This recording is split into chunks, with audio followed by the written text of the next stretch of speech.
عليكم. بالبداية وقبل كل شيء نحيي القائد آبو باسم الشبيبة العربية في سنغال. نبعث ألف تحية للقائد آبو.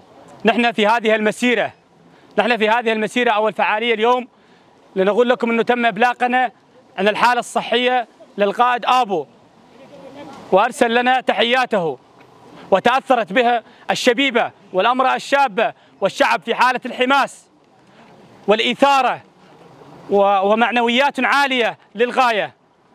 ونحن كشبيبة سنستمر في نضالنا وفي مسيراتنا وفي فعالياتنا، وسنقسو بها حتى نطور حملتنا العالمية من أجل الهدف كسر العزلة عن القائد وتحريره جسديا.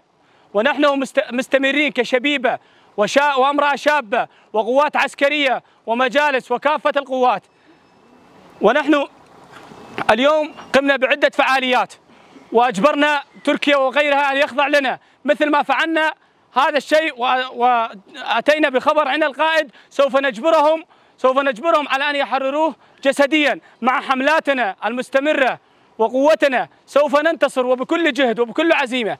اليوم نحن هنا كل شخص بنا يقدر أن يقوم بفعالية، وهذه الفعالية من أجل تحرير القائد جسديا. اليوم إذا اجتمعنا كيد واحدة وكل منا يفكر بأن يقوم بفعالية ومستمرة، سوف نحرر القائد جسديا، وسوف نستمر على هذه النضال، وسوف نصمد، وسوف نكون أقوى. وش ما حصل علينا من صعوبات وعقوبات وحصل علينا من تهديدات، نحن سنقوى وسوف نكون أقوى من قبل، وخصوصا بعد السلام أو التحية التي أتت علينا من القائد سوف نكون أقوى ومعنويات عالية.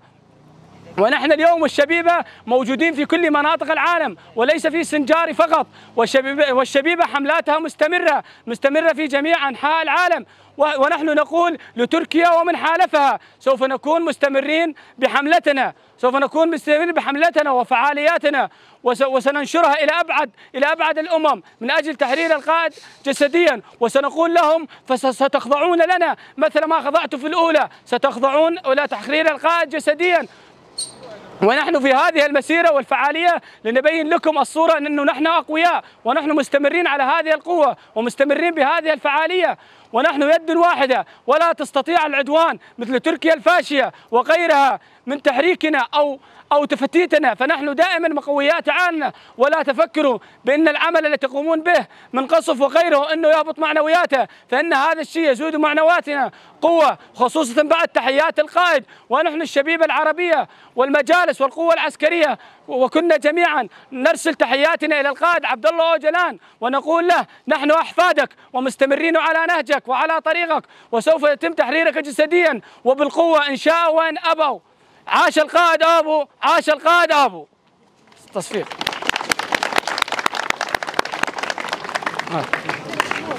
ونقول لكم عليكم لن تتوقفوا في أي الصعوبات التقيتوا بها حيث كانت من تركيا أو من غيرها، فلا تفكر بالتخاذل أو التراجع، عليك الانتصار، وسوف ننتصر بكل قوة وعزيمة. إذا فكرنا في الانتصار سوف ننهزم، فقط نفكر بالإيجابيات ولا نفكر في السلبيات، وأن القادم سيكون لنا أفضل وأدم من الماضي.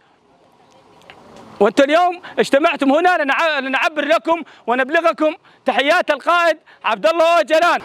عاش القائد آبو، عاش القائد آبو، عاش القائد آبو.